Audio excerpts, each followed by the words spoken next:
Let's talk a little bit about your career. An author, of course, speaker. How else do you serve the community, and what are you focused on in the rest of 2018? Well, I'm an executive coach. I help people individually with their careers and making choices. I also teach. I'm a university instructor. I'm working with University of Phoenix, and I teach with Grand Canyon University. I teach courses on how to get started in the university setting. I teach master's level courses in organizational behavior and in industrial organizational psychology. So for today, what feels like the most exciting thing? If somebody's a newcomer here for Toastmasters, what could you encourage them to do as they participate in a conference like this? At the conference, the most exciting thing is to make new connections. Most people join a Toastmasters club, they meet weekly, and they may get to know 10, 20 people really well.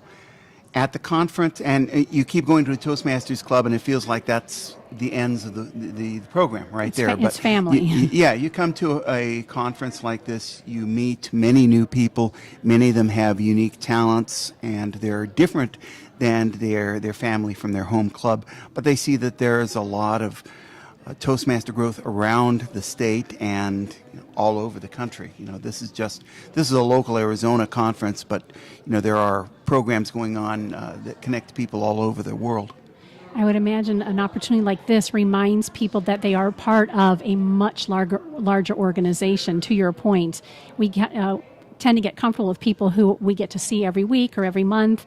But this is an opportunity to, again, step out of our comfort zone and make those connections. And who knows where those connections take us. I'd imagine that if you're willing to step out of your comfort zone a little bit and meet new people and engage in conversations beyond your little sphere, you may end up picking up a lifelong friend in addition to a new skill set or introduction to something that you hadn't anticipated. People are being brought together. I mean, it's really a nice vision for the world. We have Trump meeting Kim Jong-un, and that may go well. It doesn't. There are areas of conflict in the world, such as the Mideast, that have gone on for centuries. The Toastmasters program offers a way for people to get together and celebrate the ways they are common and they share their value and respect each other. And Toastmasters has a unique way of saying, I can be happy with who I am and what my cultural tradition is, as well as honoring the people who are neighbors in another country that may have different traditions. So needed. Oh, yeah. So needed. And in every aspect of our life, not just professionally, but neighbor-wise, family-wise, even the conflicts that sometimes we experience in our own family dynamics.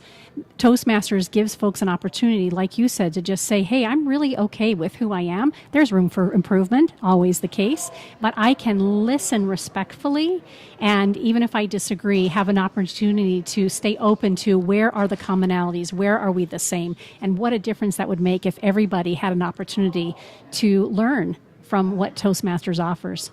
In the last hour, I presented on Legends of Leadership, and we touched on role-playing games at one point.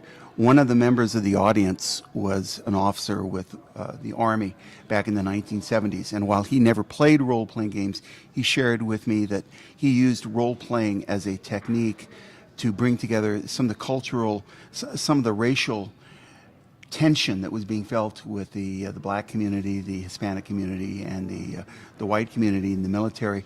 Role-playing was a technique that was effective in bringing people together, where there may have been a lot of tension. And in the military, you can't waste time in having people to know how to work together and to solve problems together. And he was affirming that good communication makes a difference in bringing people together.